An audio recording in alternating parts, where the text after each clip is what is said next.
Man, what a beautiful morning. I woke up this morning and I read the news articles. Google's headline was, "It is a great day to be a realtor." And I was like, you know what, Google, you're right. Paying for my own custom Google search was a good thing. So I don't know about you, but I'm feeling like today's going to be a great day. It's because I'm going to make it a great day. So I want to hear from you. How did yesterday turn into be a great day? I got a text from Kezi last night that he finally got his fingerprint card. You guys don't know Jalen, his rapper name, his street name is Kezi. I mean, it sounds cooler than saying his gamer name, but whatever. Still love him. It's his nickname. He sent me his contact and his phone. It came over Kezi, and I'm all, who's that? So that's why we call him Kezi now. Make him feel like he's at home. So let's hear Sweet, Jalen. That's good to go. So I got to meet Jalen in person yesterday. So that was awesome. We chatted. He gave me a tour of the offices and stuff. So I'm glad you got your card. Now you're ready to rock and roll. Yes, sir. Thank you. Thank you. That was awesome. That was awesome. All right, what else you got? I went to that 31 class I mentioned to you guys, the CE. Yes. And I just want to remind people that for 1031, most people don't know that you can trade land for any of the other uses. So single family, commercial, multifamily, as long as you're going to use it for income. And so one of their big things is, why not do a marketing thing to let a bunch of landowners know that, because most of them don't know, because they're like, that's not like kind. And it's like, yes, it is. So I think that's kind of a cool tip. How many people do you know own land and want to make money on it, right? Land's hard to make money. You can't really get a renter on land very easily. So flip it into something you can. I love that. So his point was like, buy my listing, make rental income, start making money on that same money. But a big caution is, don't tell people what their cost basis is, because it's kind of complicated. Tell them to talk to an accountant or one of these people, the intermediary, the qualified intermediary. Tell them what to do with their money. But you can save your people a ton of money by getting 1031. All right, one more share. Come on. There's also a reverse 1031 that gets away from the timelines too. There's a lot more to real estate than just the surface. So take the opportunity to go to these classes and learn some stuff. You'll be surprised that when you go to a class and you learn something new, how soon after in your business you're actually going to put that into play. It's incredible. Activators. Yeah, they are definitely RAS triggers, reticular activating system, your RAS. All right, one more share. I know you got it. I officially capped yesterday. Way to go, Jack. Kehoe. Go get that 100% commission. I love it. I friggin' love it. All right. It's Friday. I want to hear from you. What conversations, topics, or objections do you want to work on today that we can help sharpen you for the weekend? So I actually have one that's kind of funny. So talking to Jalen yesterday, he was talking about reframing things. How do you reframe things? Take something negative, make it a positive. It's all about how you look at it, right? So he made it. He was talking about that, and I got to see it applied yesterday. So Amanda has a house that closed down in Sierra Vista. And there was an issue with the garage door opener, dates got moved, whatever, right? But at the end of the day, the other agent is unwilling to give the garage door opener like to their client or whatever, right? He's like, no, you guys have to do it. You need to drive down to Sierra Vista. We've made plans for them to do it, take care of it. He's like, no, now it's your guys' problem. And so we're like, okay, actually, so Amanda said, you know what? I can fight this, or I can reach out. And she actually asked the agent, hey, send me their contact info, and I would love to hand deliver the garage door opener to them. And I'm gonna even give them a little housewarming gift. Deal's done, deal's closed, everything's squared away. So there's no longer a client relationship with them. They gave us their client info. So we're gonna put together a nice housewarming gift for these clients, and we're gonna walk down there and we're gonna talk to them and let them know how much our sellers appreciate them buying the house. And so, hey, it's worth a drive down there for a new orphaned buyer. 100%. I love the way you put it, termed orphaned buyer. And the reality is, once a deal closes, like once it records and the transaction's now complete, is agency still a factor? No. So Amanda and I actually talked about this last night. We laughed a little bit because I had made a statement a couple of weeks ago how picking up a client because of a bad agent, right? This is example number 2. Like, do not put your clients in the mouths of another beast. I mean, she's a very polite beast. However, she's still a dominant force in this market, and her team is going to follow up with them and create a relationship. Your job as a fiduciary is to protect the relationship as well as the information. So if the transaction dies, whatever, everything's closed, you're good to go, they may not need real estate services for the next 7 to 10 years. How do we make ourselves successful is by being top of mind for that 7 to 10 year span, so that anybody that they interact with that needs real estate support or guidance will then be referred to the most top of mind agent. Beyond that, things happen. I mean, I'm a prime example. I've moved 4 times in 2 years, not just because I'm in real estate, but just life happens. So 7 to 10 isn't always the sentence of a new homeowner. It might be faster than that. So being top of mind allows you to do it. And if you're the one delivering a garage door opener and a nice little closing gift, a hug, a high five, some actual cherished admonishment, like, hey, thank you so much. You guys made this awesome. We're excited for you to live here. Enjoy this home. My name's Amanda. This is Jamie. We're here to help. Love, hugs, all this stuff. And then you call them again in a couple weeks.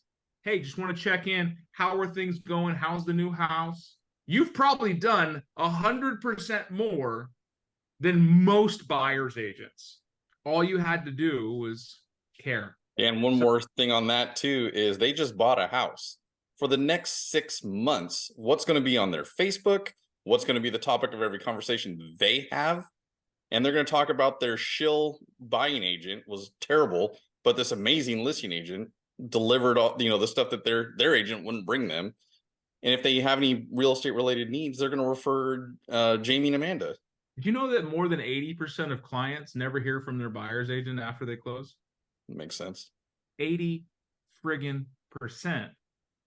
So how many are on the call right now? There are 18 of you beyond me. That means that 3 of you would hear back from your buyer's agent, maybe 4. That's crazy. We want business for life, people. Protect the information. God, the other day, my last escrow, the buyer's agent sent all the information to title. Open up title and escrow. Here's the contract. Here's my buyer's information. Here's all this stuff. Guess what they also did? Send it to you.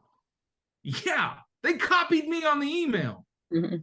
Now, I appreciate the fact that you've opened up escrow, but you've also given me all the critical information of your buyers. The day that it closed, I call them, and all I say is, hey, congratulations, guys. My name is Dan. I'm the agent on the other side. I just wanted to say that you guys have got yourself a fantastic home. If ever I could be of service, let myself and my team help. We're here for you. They've called me 3 times. Hey, do you know a good plumber? Do you know a good electrician? And from there, I just sent them a list. I was like, hey, if you ever need a landscaper, here's a great painter. If you want to redo that shower like you guys were talking about, here's a guy I've already talked to about it and the prices. Like, giving them tons of value. The fact that they've called me 3 times lets me know that the other agent is no longer top of mind. Mm-hmm. And all it took was a thank you call. So yeah, these guys are brand new to Tucson. Their relocation. They don't know anybody. They don't know anything. So, brand new to the area.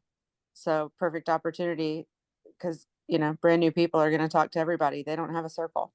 Oh yeah. You're now part of their guide. You're their guide angel. Like, you get to walk them through everything. So this is a great opportunity. Amanda even said a couple, like maybe last week or the week prior, one of her texts that she sends out every week is just a simple text like, hey, I'm in your area. What's your favorite restaurant? It's just like a WD-40 text. It just lubes up the conversation. But now we can flip that and she could text, hey, I don't know if you've tried this restaurant yet. We just ate there. It's fantastic. A client will become a friend when you make them one. And we know by the NAR statistics that the #1 source that agents meet clients is through friends, families, and referrals. They're the same line, friends, families, and referrals, which means that people are doing business with people they know, like, and trust. You want more business? Go get more people to know, like, and trust you. On the other end of that, for the love of your business, please secure your client's information like it's a gold bar, because it is. If you're not willing to protect it, someone else will. And I happen to know that Miss Amanda Clark is the follow-up queen. I think Amanda told me last night, she said she would rather pedal her ass on a bike down there to deliver the remote than give those names to another client or to another agent. Let's see what I got. What was the exact wordages? Truly wild. I would rather ride my bike to Sarita before I gave out my client's contact info. Yeah. And I live in Marana for reference. Yeah. It's like a 40 mile ride, which is not a problem because Mikey's out doing a 27-mile ride this morning. So he's halfway there. That's what Mikey's doing right now. He's actually delivering keys and stuff on the bike. I should have sent him with a remote, you know. It's now the whining courier service. All it requires is your client's information. All right, guys, I love that we get to have these conversations because someone new in the business or someone who hasn't experienced this yet, this is something that's going to safeguard your clients. It's going to safeguard the information, and it's going to allow you to build a depth there. But the most important lesson you need to take away from this is whoever's following up after the fact and whoever's creating that relationship after closing, that is usually the one that's rewriting the book. Even if they had a great experience with the last agent, everything was fantastic. Here's your keys, high five, thanks so much. Never a word back from them. Are you going to have the opportunity to sell that house again? Maybe, maybe not. You've now dropped down to less than 12%. Actually, it's 17% for listings of people that used the agent that helped them buy it to sell it. So less than 20%. So friends and families in the 60s, the last agent that they used, and the less than 20? Come on now. I'm not a smart man. That's a lie. I'm a very intelligent individual. But math is still math. Get yourself better odds. So anything else topic-wise? Let's go. This is about you. You got 15 minutes of greatness. Yes, Lisa. You just take yourself off mute and interrupt. That's fine. This is like a classroom environment. All right. So I have a 501c and they're wanting to get something in Buckeye, which is very small. I've looked up the property that they want.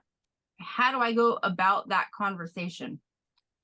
I can't just pick up the phone and say, hey, you want to rent your property? Like, how do I get to that point? Why can't you? I don't have a phone number. All I have is an email address. So what does the letter look like? Or not email, sorry, mailing address. Okay. Why can't you just go say, hey, I've got a 501c3 and if they want to rent out a place and this is their service, this is the good that they do. They live in Whitman. Whitman? What was that? They live in Whitman. Okay. But the only thing that I have, it's an LLC, but the only thing that I have is a mailing address. I can't find anything else on the property. Have you ever been sent a letter? Do what? Have you ever been sent a letter? Yeah. Did you read it? Kinda. Did the intended message from the person that sent it to you get to you? I usually read like the first line. Then make your first line very attractive. Make sure the envelope is handwritten. I'm just saying, don't limit yourself. Right now, I've got a limiting belief. All I have is an address, and it's an LLC in Whitman. Okay, great. You have. If it's an LLC in Whitman, then you can find their contact information. Yeah, go to the Arizona Corporation Commission and find out who the registered owners are. Yeah, figured out who the owner is, and then just backtrace it. You'll get their phone number. Yeah. And then from there, if it's not listed in the ACC, then take that information and filter it through Fast People Search. See if you can't come up with a phone number. But at a minimum, drop a letter in the mail saying, hey, I've got this company. This is what they do. This is their mission. Are you open to? Yeah, you say this is an actual client. This is not a marketing call or letter. I have an actual client interested. Lisa, I put my phone number in the chat. If you want to figure out how to get that phone number through the Corporation Commission or whatever, you just give me a holler. It'd probably be a little bit later today, but I should be able to help you find that if you want. Yeah. Thank you. When it comes to being a little creepy, go searching. Hey, Dan, remember I called you yesterday about that $3 million yes, lead? The WhatsApp buyer. Yeah. How did that happen? Because it was on, they come on command, because I opened up command and that's where I got it. It's just a lead through the system command. If you're doing lead service through command and they're out there, it's just like an online service and they find it, they pick up on it and they try to run with it. Is that Michael? The Michael lead. Yeah, yeah. Yeah. I get Michael about once every 3 weeks. So yeah. Okay. Yeah, so we have Oh, like Mikey just got one, I think 2 days ago. That was a WhatsApp. If they go into conversation and then say, "Hey, can we communicate through WhatsApp?" That is a red flag. okay. Uh-huh. Dealing with multi-million-dollar buyers, they don't communicate through WhatsApp. They Yeah. communicate through email, or they call you and say, "Hey, this is what's going on. Can we meet and talk about this?" If your gut tells you a lot, your intuition is keen. And new agents get excited because like, "Oh, I got a $3 million buyer," but that's like, okay, I don't want to steal your thunder or anything, but the moment I hear the word WhatsApp, I'm all, that's crap. All right. Mhm. Hey, Dan, I did communicate to that Michael. I said, this is my phone number. I don't deal with WhatsApp. You can email me, call me directly, or text this number. Never heard from him again. Weird how that happens. I'm glad we're talking a little bit about scams this morning, because when you get leads that come in, especially online and you've never talked to somebody, it's a very tumultuous environment where you Okay. absolutely can Not have. today? Okay. I'm going to mute you real quick. Thanks, Audra. So when it comes to online leads, especially land leads, we're getting a ton of scams around that. It's where somebody puts in a lead to sell, not a buy, to sell land. And they'll communicate through email or they'll communicate through WhatsApp. And sometimes they'll even send you a passport photo or a scan of their passport. Those have become higher and higher in the scam spaces because it's really hard for you to vet out the owner of land. Of a house, you can go over and knock on the door. Land is kind of difficult. I overheard one of our agents talking to the broker last week about this, and they were just giving we met him online. It was an online lead. We've never talked to him on the phone. It just seems fishy, but they did send us their passport photos. I'm like, well, why didn't they send you a driver's license or a state ID? Because if you scan a passport, it's actually kind of easy to fake, unless you're seeing it in person. So be a little scrutiny, like hey, this doesn't look right. This doesn't feel right. Ask some questions. So Audra, great job on that yesterday. Yeah. She's like, hey, I need some guidance.